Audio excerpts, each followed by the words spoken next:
What's up, big soccer heads? I'm Eric Krakauer, and this is Transfer Wire. With the summer transfer window now shut, here's a brief review of the headline transfers that did and did not get inked on the last day of the window. The biggest mover and shaker was PSG. And of course, we have to start with Neymar, whose transfer stock dipped and soared on a daily basis before ultimately crashing and burning. Whether PSG ever had any real intention of selling the Brazilian, we'll never know. The expectation was that one of the offers Barcelona threw at the wall would eventually stick. As for Neymar, an international break should give him some time to mend his bruised ego. But he'll have to mend a lot more than just that when he returns to Paris, with teammates and supporters put off by this whole transfer saga. The good news for Neymar is that he won't be the only villain in Paris, after Mauro Icardi's stock skyrocketed in the late hours of the transfer window, with the Argentine making an unexpected move to PSG. The Icardis, we can't talk about Mauro without mentioning Wanda, had their heels dug in insofar as staying at Inter was concerned. Not even getting his number 9 stripped away and handed to Lukaku appeared to prompt a departure. But here we are, with a new poacher in Paris, the heir to Cavani you'd think, if Icardi scores in droves and gets that purchase clause activated.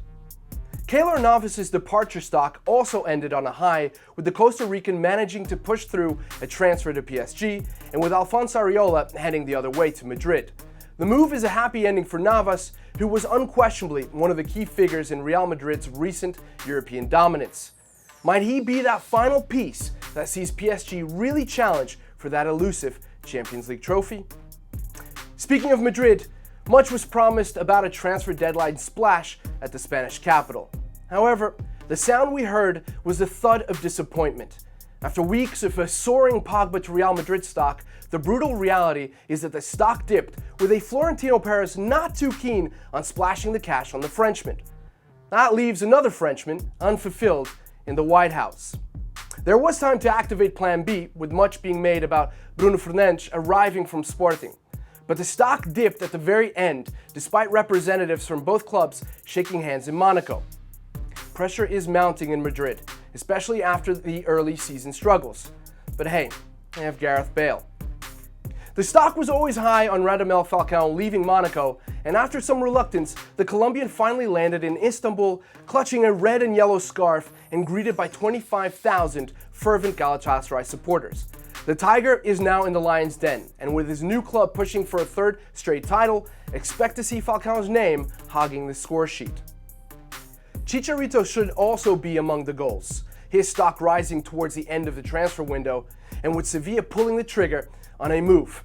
At 31, the Mexican is not the commodity of old, but with Luke de Jong struggling to make an early mark in Andalusia, Chicharito should see enough playing time to score half a dozen garbage goals and help the club push for a Champions League spot.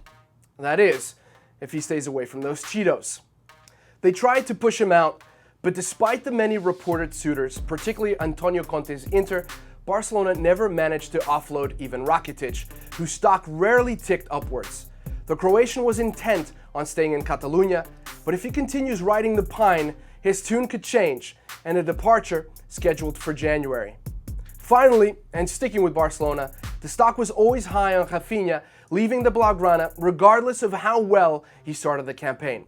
CELTA is the chosen destination after the Brazilian spent a successful 2013-2014 season at the Balaidos.